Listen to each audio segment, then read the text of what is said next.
Pag-uusapan natin ngayon kung gaano kaimportante na malagay natin ang ating nalalaman, ating experience, at lahat ng mga pinaniniwalaan natin sa internet. Serve as our credibility, portfolio, and our value as well, working as a professional virtually. So basically, ang magiging topic natin ngayon, kung gaano kaimportante na we leave a digital footprint regarding sa ating pagkatao, sa ating pinaniniwalaan, sa ating alam, expertise, at saka sa ating career. Bakit importante yan? Hi! Kung ngayon lang tayo nagkita, ako nga po pala si Kyle. May 4 years akong experience sa pagiging VA bookkeeper. At dito sa aking mga platform, sinishare ko ang aking pinaniniwalaan personal, ang aking journey sa aking career. At the same time, sinishare ko din dito yung mga knowledge ko when it comes sa pagiging VA bookkeeper. At ngayon, kung interesado kayo kung bakit importante mag-iwan tayo ng digital footprint or mag-iwan tayo ng mga bakas or yung mga pinaniniwalaan natin personal sa internet, bakit ba siya importante at bakit nag-a-add siya ng value sa atin. Tapusin mo tong video na to kasi kapag naranasan mong nahihirapan kang ma-hire, nahihirapan kang mag-reach out or maghanap ng leads, nahihirapan kang nahihirapan kang i-persuade yung mga possible mong client na pagkatiwalaan ka. Tapusin mo tong episode na to dahil sure ako makakaambag to at pagkakatiwalaan ka nila pag ginagawa mo tong mga bagay na to.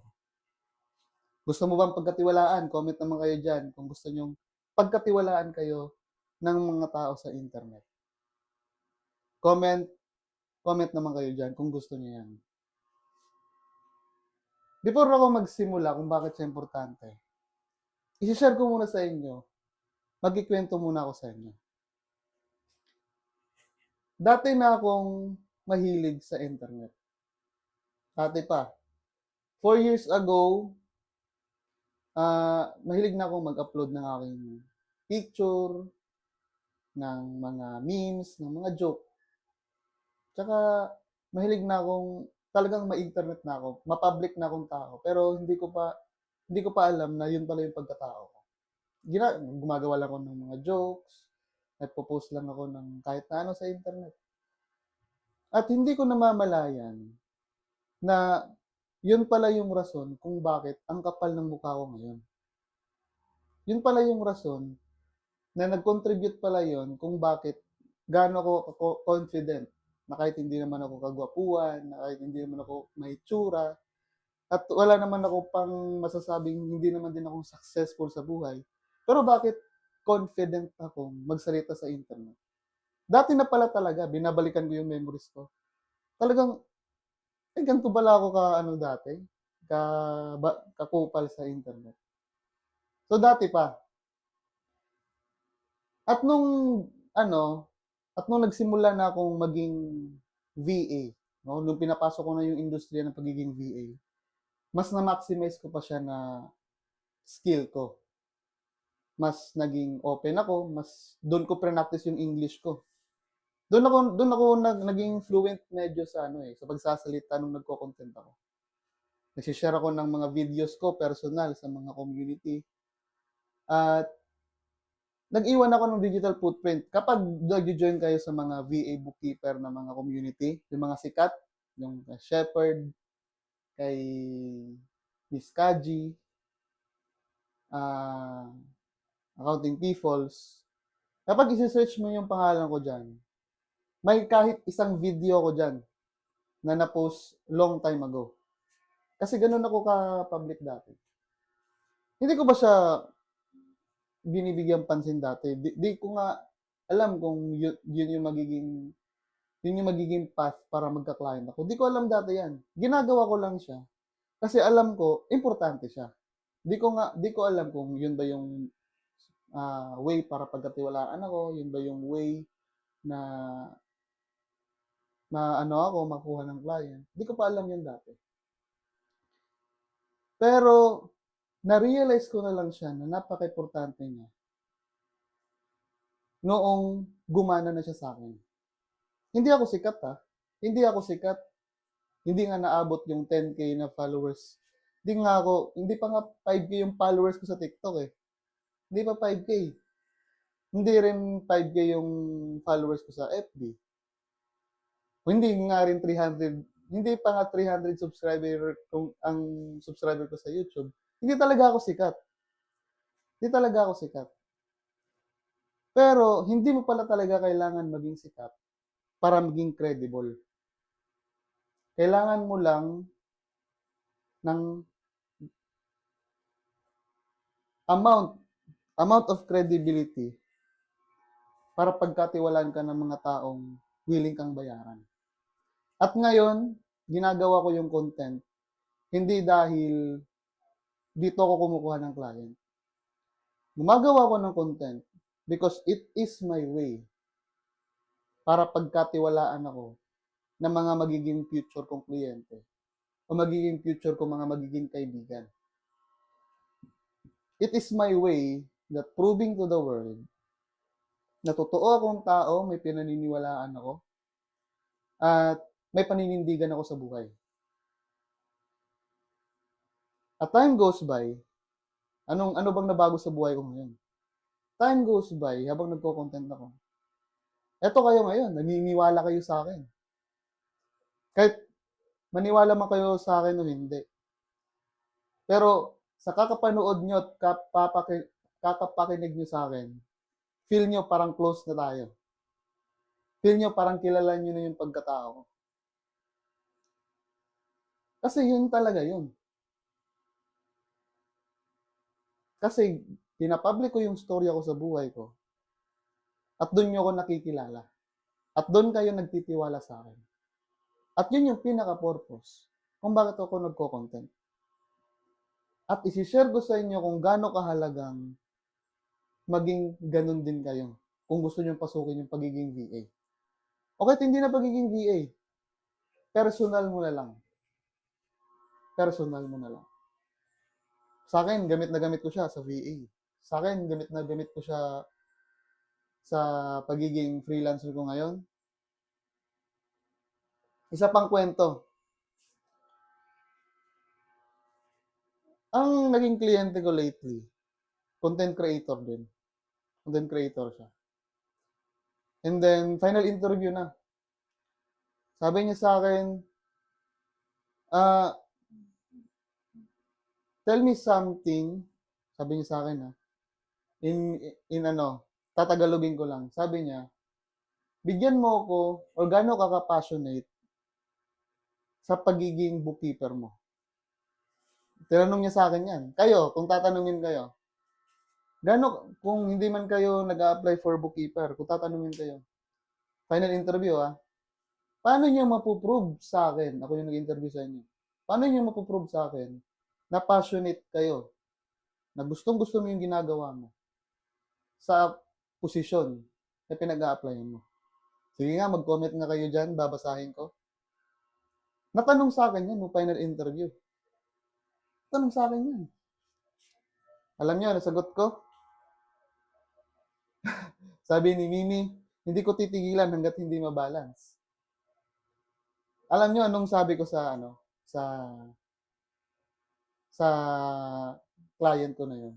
Sabi ko sa kanya, I am very passionate on doing bookkeeping and accounting.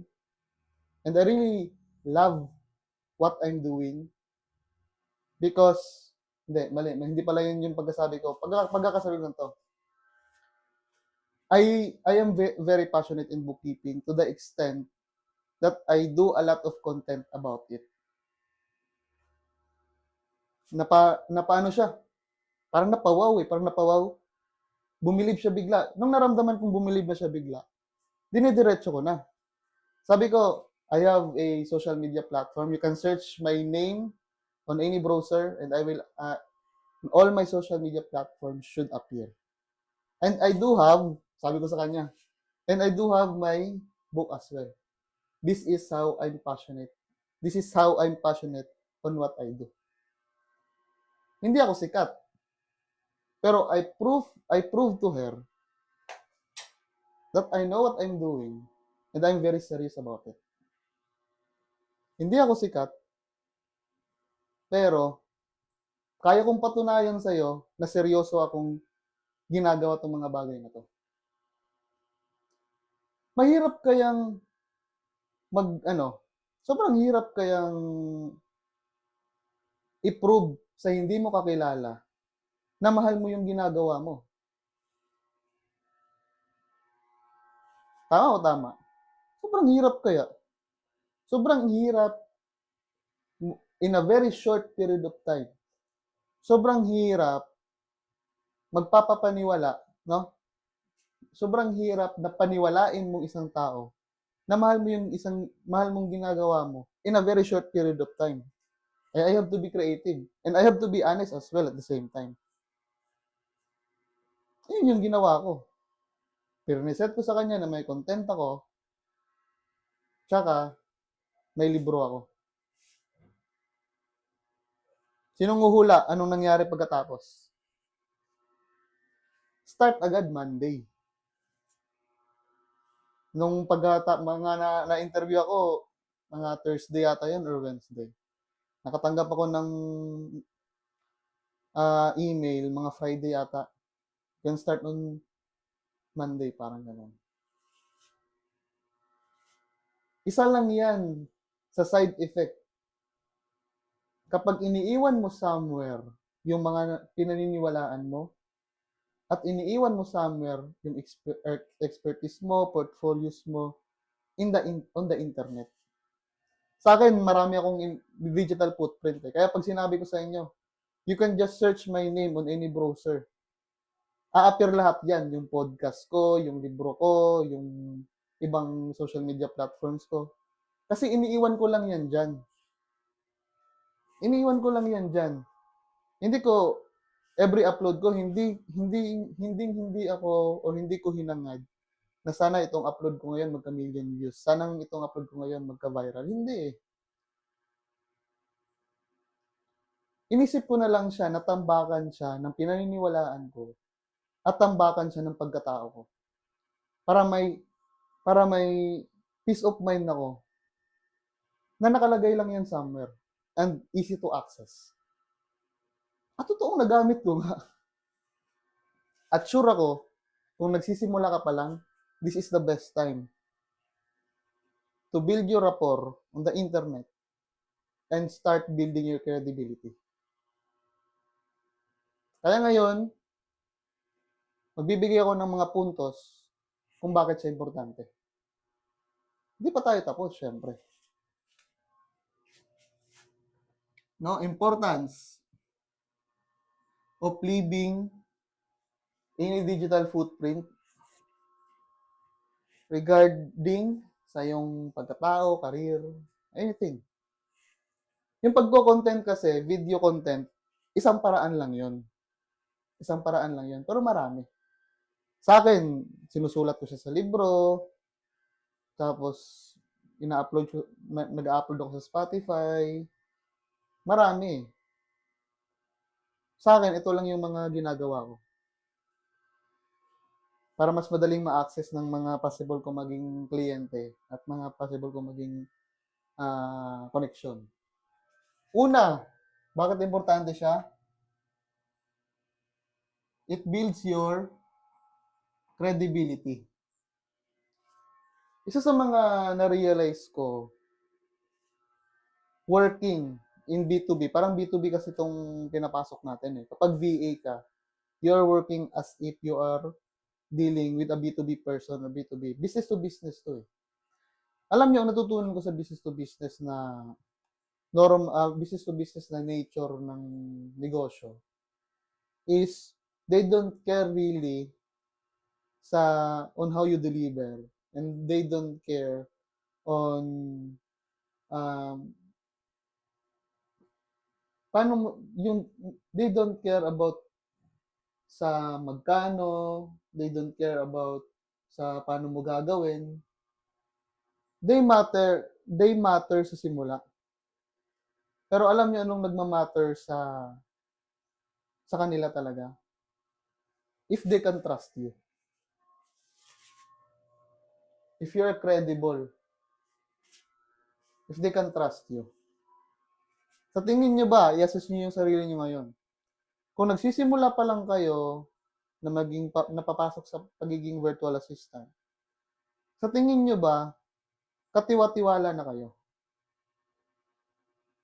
Ako, sure ako na mas maraming magaling nung na-hire ako. Mas magaling nung nag-pull ng mga ah, nag-pull ng mga applicants nung sa final interview. Hindi lang ako nun eh. 5 ata kami, parang 5 kami. Sure ako maraming mas magaling sa akin dun. May degree siguro yung iba, may mas malawak na experience. Yun. Pero baka ako yung, sure ako na ako yung pinaka-credible. Ako yung pinaka-credible. Nakita nila sa akin na ako yung pinaka-mapagkakatiwalaang candidate. Gagawa ka ba naman ng kalokohan kung napaka-public mong tao? Nakakatakot kayo gumawa ng kalokohan. Alam niyo ba? Bantay na bantay ko yung sarili ko sa personal at saka sa internet ko na buhay. Kasi pinagkakaingatan ko yung buong pangalan ko above anything else. Kasi kapag sira yung pangalan ko, wala na ako niyan yung number 1.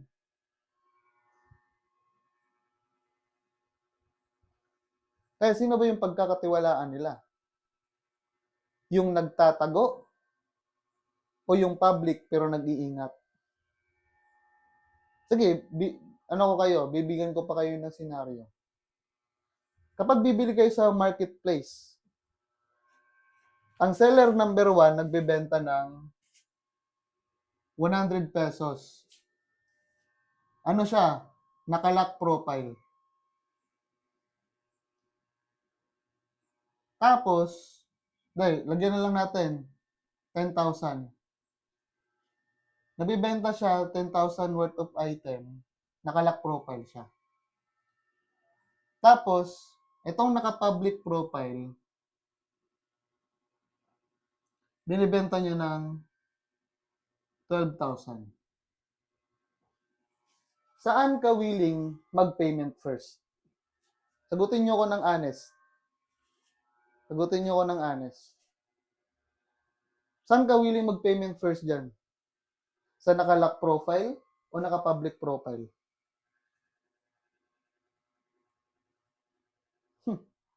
Di ba? Alam niyo na yung sagot dyan. Bakit ka magtitiwala sa isang taong nagbebenta ng worth 10,000 pero naka-lock naman yung profile?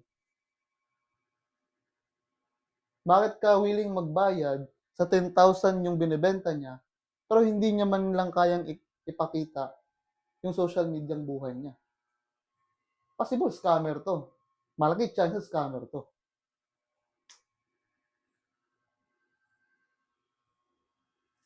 Kaya isa yan sa importansya na dapat maging public tayo. Hindi natin kailangan maging sikat, guys. Ano ba naman yan? Sikat, hindi na yan yung labanan ngayon. Ang labanan ngayon, kung sino yung katiwa-tiwala. Maging credible tayo. Maging relevant tayo. Maging valuable tayo as someone working in the virtual workspace. Okay? Pangalawang significance niya, you are building your portfolio effortlessly.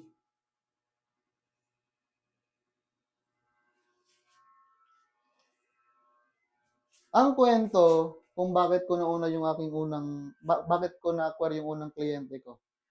Kung si Mary Edren, kung natapos niya yung libro ko na Tunay, alam niya kung bakit ko nakuha yung unang kliyente ko.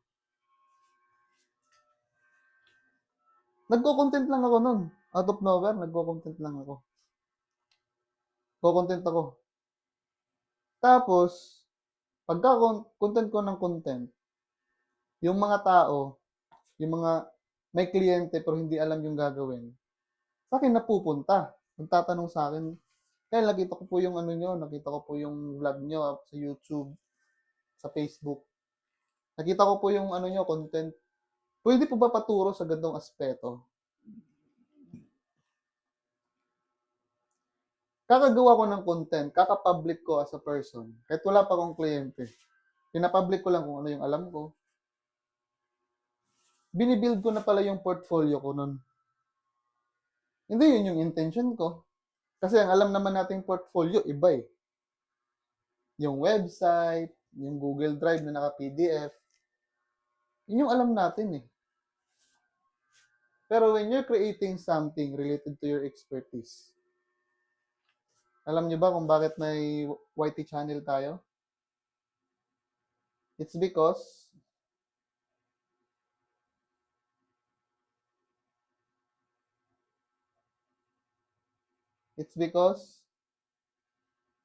portfolio na natin yun. Kaya ako, portfolio ko na din to.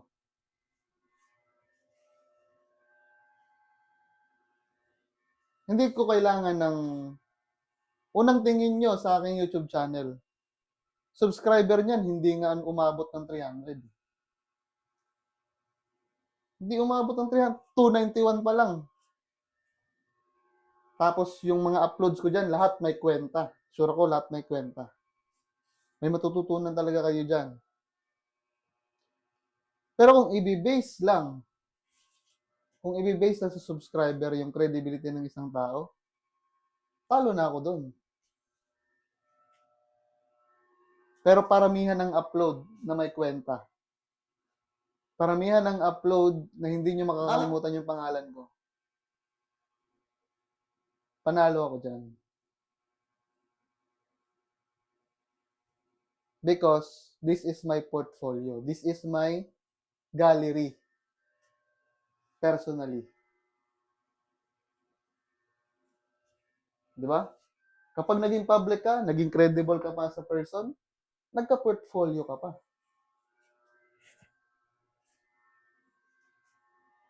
Kaya inaanyayahan ko kayo. Guys, ano na? Anong inaantay nyo? Kung nakalock profile pa kayo ngayon, bakit? Kung nagtatago pa kayo ngayon sa internet because you want a private life, bakit kayo pagkakatiwalaan? Alam nyo ngayon, yung sumasalo ng opportunity, yung taong public. Promise. Aminin nyo man o sa hindi, tatanggapin nyo man yung opinion na yun o hindi. Pero ang sumasalo ng opinion na yun, sumasalo ng opportunities na yun, syempre yung taong public. Syempre yung taong willing na magpakita kung ano yung expertise nila. Agree man kayo sa hindi, pero yan yung nangyayari ngayon sa mundo. Ang taong public ang sumasalo ng opportunities ngayon. Kaya kung tagong-tago ka pa ngayon, pag-iiwanan ka. Pag-iiwanan ka. Pangatlo, it pushes you to do better.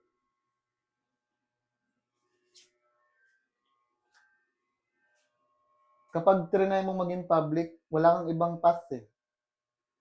Paano ka lang, paabante ka lang na paabante. Ito ko yung example.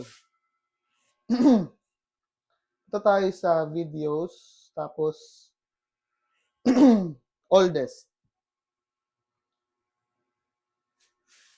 Tingnan nyo kung gaano kapangit yung mga content ko dati.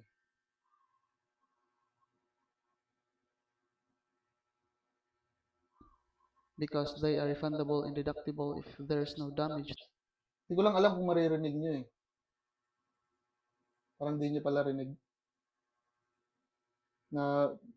Papakita ko lang sa inyo kung gaano kapangit yung mga upload ko dati. Oldest. Journal entries is present Hindi ko pa pinapakita. Yun. management Tingnan nyo. bookkeeper and an aspiring entrepreneur. So I Yung help accent real ko dyan, estate pangit pa. investors Sobrang pangit manage pa. their financials for tax and Ano pa yung mga una kong mga upload dito?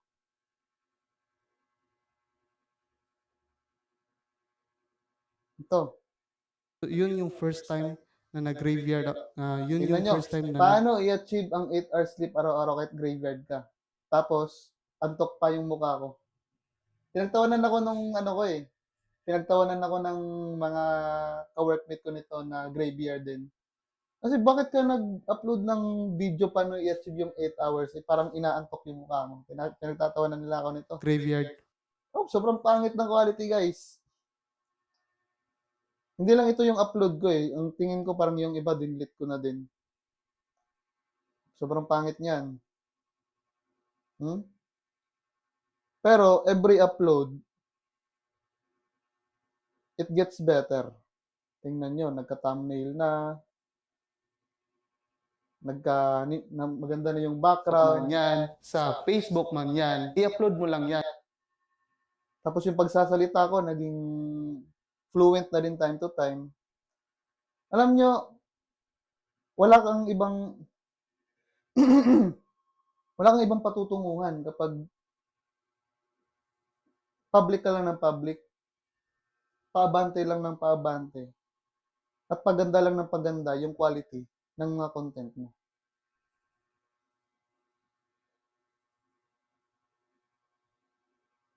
Kaya, isa sa mga significance niya, it pushes you to do better. Gusto niyong gumaling magsalita, mag-content kayo. Gusto niyong maging magaling sa English, mag-content kayo. English lang sabihin niyo palagi. Sure ako, isang buwan, kaka-upload niyo araw-araw, fluent pa kayo sa lahat ng mga fluent. Kasi wala talaga. Kapag ginagawa mo yung isang bagay palagi, and you're committed to it, talagang mapupush ka to do better. Hi Jessie, hindi po ako familiar.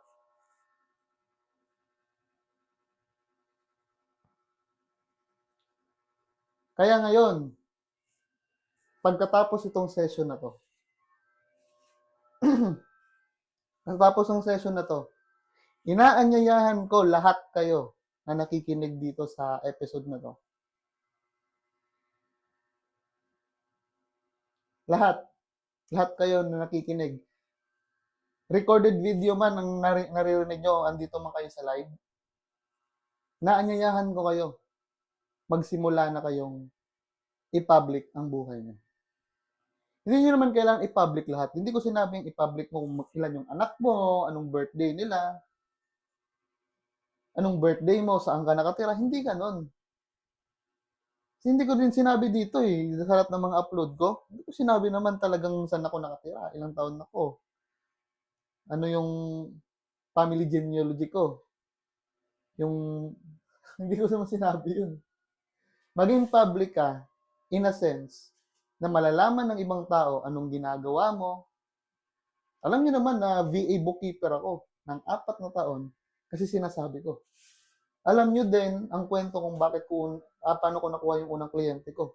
Dahil vocal ako dyan at kinikwento ko yan at nasa libro ko pa yan. Alam niyo din na Christian ako kasi nagdadasal tayo palagi. Sobrang dami niyo nang alam sa akin. Kaya nga, parang kapag nag-meet tayo sa Discord, nagtambayan tayo, parang kilala niyo na ako, parang kaibigan niyo na akong totoo talaga. Kasi kilala niyo na ako, yung kwento ko, pininiwalaan ko. Alam niyo din na sobrang mahal ko ang Pilipinas. Kasi may flag tayo sa likod. Mabuhay ang Pilipinas! Pero, hindi ko naman pinablik lahat.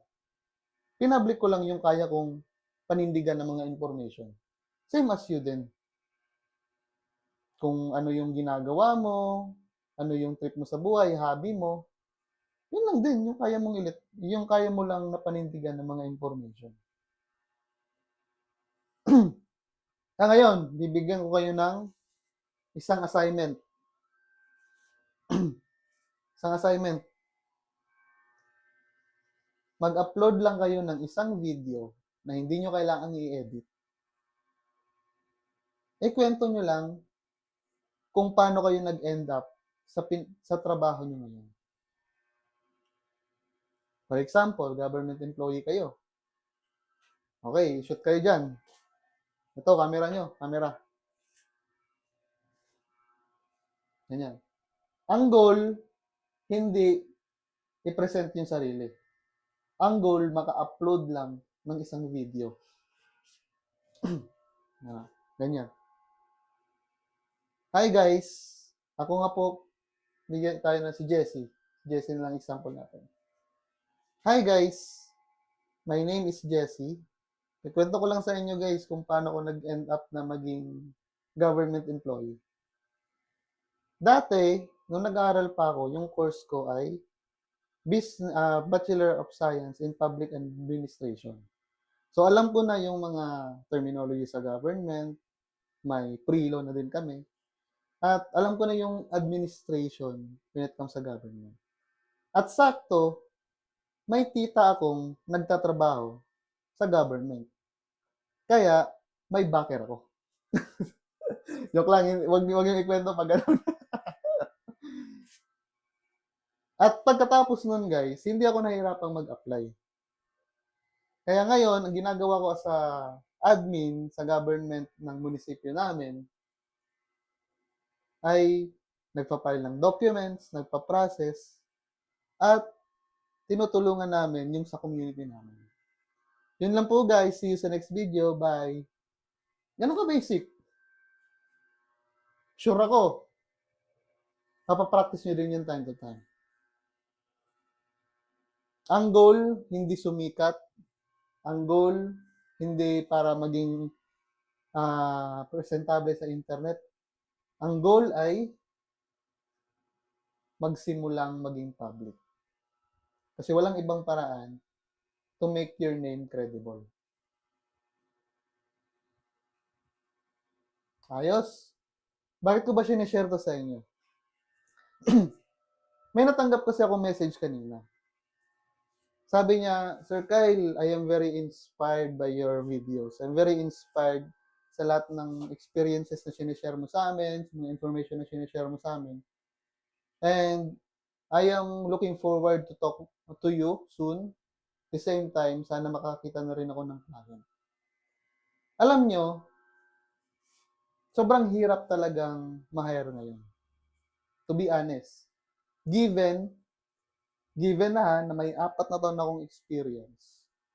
And if ever na mawawalan ako ng trabaho ngayon, mahihirapan pa rin akong ma-hire. Ganon ang level ng difficulty when it comes sa paghahanap ng trabaho ngayon. At kung lalaban ka pa sa Upwork, sa LinkedIn, tapos kakasimula mo pa lang, wala ka masyadong experience, mahihirapan ka.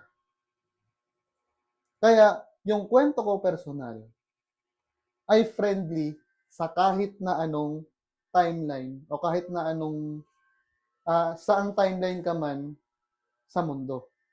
Kasi hindi na applicable ngayon pag sasabihin ko sa inyo. Mag-Upwork ka, bibili ka ng maraming connect, magbili ka ng course na ma-optimize yung profile mo.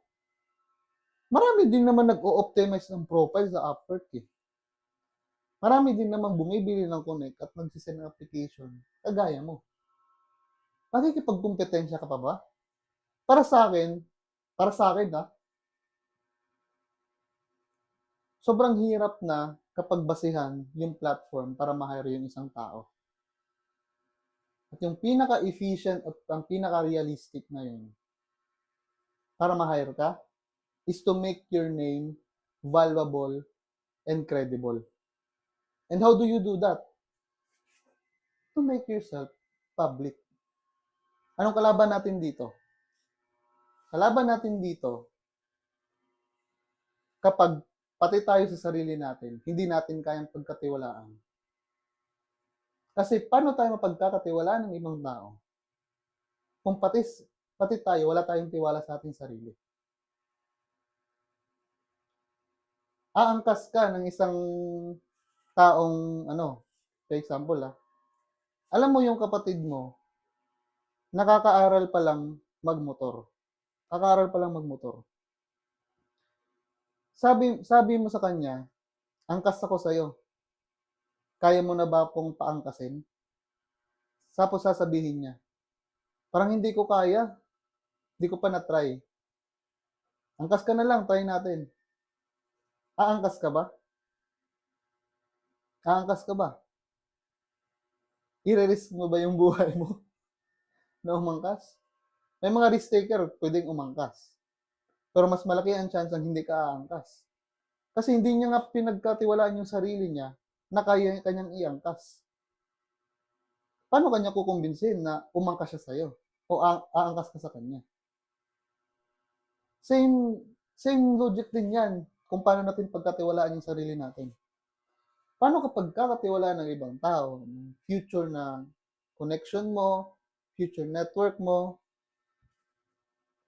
future na magiging ka-business partner mo, kung ikaw sa sarili mo ay hindi ka confident at hindi mo pinagkakatiwalaan ang sarili mo.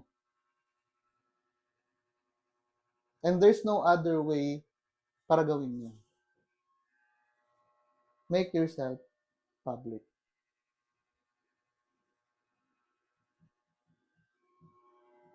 Kaya magsimula na tayong maging public kasi it builds through time. Walang ibang patutunguhan yan. Walang ibang patutunguhan yan. Pagaling ka lang ng pagaling, pabangis ka lang ng pabangis. Susunod na lang yung pagkakatiwalaan ka, susunod na lang yung magkaka-client ka, susunod na lang din yan na marketing mo na din yan.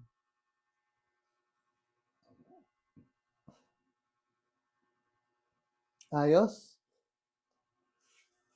Yun lang ang episode natin ngayon. Di ko alam kung may natutunan kayo. Pero sure ako na may natutunan kayo. Pag nilay-nilayan nyo yung naging content natin ngayon. Pag nilay-nilayan nyo yung napag-usapan natin ngayon. At mag-join kayo sa ating Discord community. May nag-join ba sa Discord community natin? Mag-join kayo. At kung gusto niyo palang mabasa itong ebook ko, fill out nyo lang yung form na nasa ating bio. Makakatanggap kayo ng invitation sa ating Discord community at the same time access sa ating 3 ebook. Ayos? Yun lang. Sana'y maayos yung araw nyo. At maraming salamat sa tiwala nyo sa akin. Yun lang muna sa episode na to. Kita-kits sa susunod nating video. Bye!